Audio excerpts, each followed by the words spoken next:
Welcome back, all you beautiful people in YouTube land. We're doing another part of a whiskey bourbon review. This one is Elijah Craig. This is a small batch. It is 94 proof. It says first to char oak barrel, made in true small batches for balance and smoothness. They're from 1789. They are part of the Heaven and Hill group, and they actually, was it the PGA? I believe it is that they sponsor. Yeah, I think it's PGA. So this is their smaller bottle that we got. I didn't feel like, I've never had them before. I didn't feel like buying a full bottle, and for the price, it was pretty good. It's got a wood top to it. I haven't actually seen too many that have this size wood top. Woodford Reserve has a wood top cork to it. Some of the Four Roses do as well. But let's see if this shows up on here. Their engraving is kind of cool on there as well. So I am here again with my wife doing some reviews here. So we'll do a pour.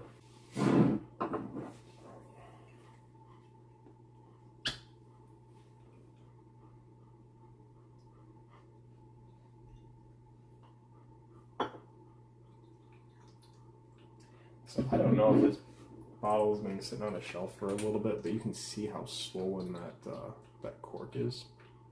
This is the first time we've opened it, and I opened it, took a sniff real quick, put the cap on. Let's see if it makes this noise that it did beforehand.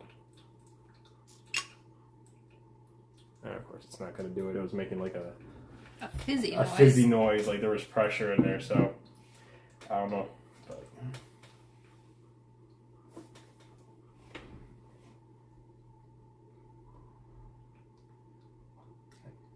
I think it's got that scent that you always say. It's that got a tastes like strong cinnamon scent.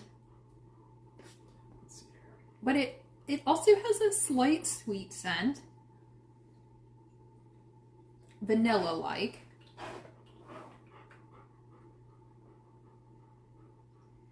It's got decent legs. If you don't remember, the legs are the parts that you see the drip is coming down. Got it. So as they're slower.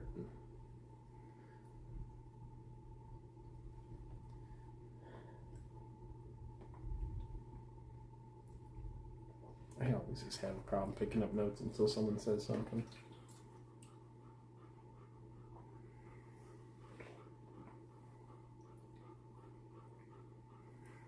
Is smelling bourbon and whiskey kind of like how you smell perfume, where when you in between smelling perfumes, you're supposed to use the coffee beans, and then you go back to smelling? You can, just to cleanse your palate.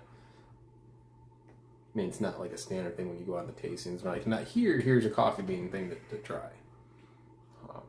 Maybe they should.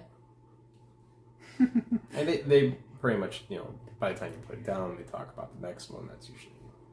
It has definitely that alcohol-y scent. Ethanol scent. Fine, ethanol. And maybe a slight caramel scent? I can't tell if it's caramel or vanilla. I was just going to say maybe there's some both. vanilla on there. A little bit of peppery. So here's the thing, that if you're ever going on a tasting and they ask you, oh, what do you smell or what do you taste? Or at least when you're smelling. Everyone's usually quiet.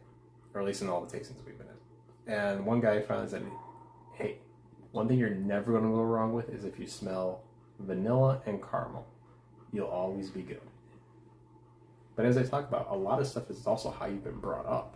So if you haven't been brought up with different scents, it's going to smell different to you. So they use the example, if you're from the United States and you're raised on an American diet, which isn't the healthiest. So cheeseburgers and pizza? Sure.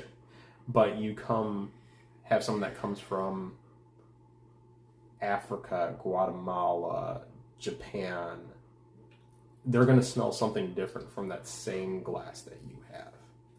It's because they have the different scents. They're raised differently. They eat different food.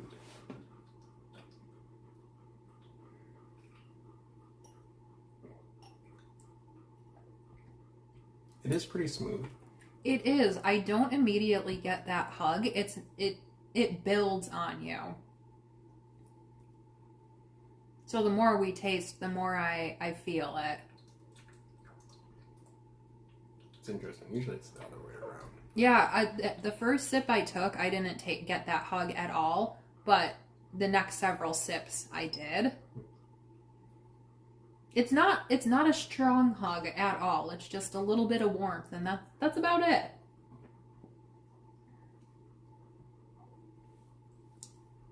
Oh, it's making me burp. It's interesting. I don't like the aftertaste on this one. It kind of has like a soapy taste to it, doesn't it? It does have a soapy taste, but... And that's what I'm talking about with the Old Granddad. 114 Old Granddad. I feel like it has a soapy taste to it. It does have a soapy taste, but it also has... After you've taken several sips of it, it has a strong alcohol taste. Like ethanol, I guess is what you keep saying. So, by the way, we are nowhere near professionals at tasting any of this stuff. I mean, probably more so within the past 3 months. We've gone up in these tastings and trying more and more whiskeys and bourbons. My go-to whiskey was originally Blade and Bow, which we'll do a review on that another time. But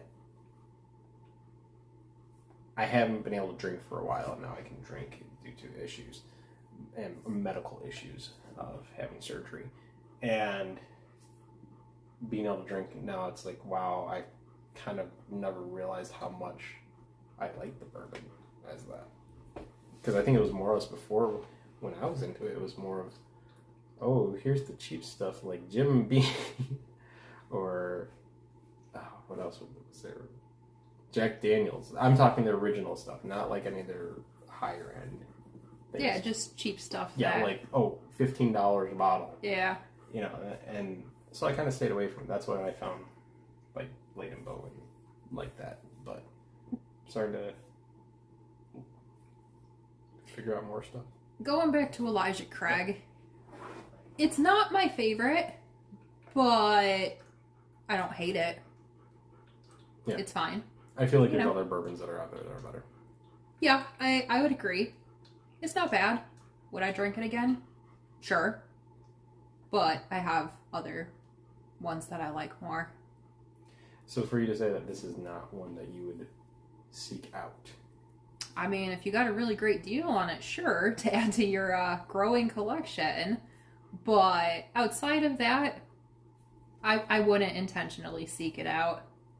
Personally. Yeah, I mean, this is not a bottle that I would want to like stock. I really don't have any bottles that I want to have doubles of or anything like that right I mean, now. I guess it's a good thing you got like the baby size. Yeah, and that was the point. Is I was looking at it, I'm like, well, the price of it. I'm like, well, let's just get this one. What ounce was this thing? Is this a 350 ounce? 375 mil. This is a 375. It's half of a typical bottle. Yeah. So it's a smaller bottle. It's not the typical 750 mil, but I would say it was worth it to try it to make sure I liked it. But I like their products from Heaven Hill, but it seems mediocre to me. Would like to eventually try Larceny and go from there. Yeah. So maybe we'll try and, as you can see, we have a bunch of Buffalo Trace stuff. We'll have to do a review on that as well. But other than that, Elijah Craig, what would you put it at a rating? 5. Just middle of the road, honestly. On a scale of 1 to 5 or a scale of 1 to 10? Oh, I thought it was a scale of 1 to 10. I would just say a 5 on a 1 to 10 scale. So mediocre, right? Yeah, but on a 1 to 5, it would be a 3. Well, last time we used a 1 to 5 scale rating. True. So I'd probably just try 1 to 5. Okay, fine. On a 1 to 5 scale, I would give it a 3. It's not awful, but it's not great. I'd give it a 3 as well. Maybe a 3.5.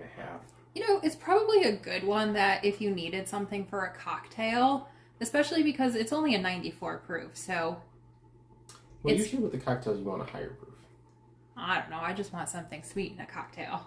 So again, our review is 3.5 out of 5. It's one of those that falls right in the middle of the road. It's an okay whiskey. I would definitely put it above some of the other ones. But we'll go from there. And please like, subscribe, and we'll see you soon.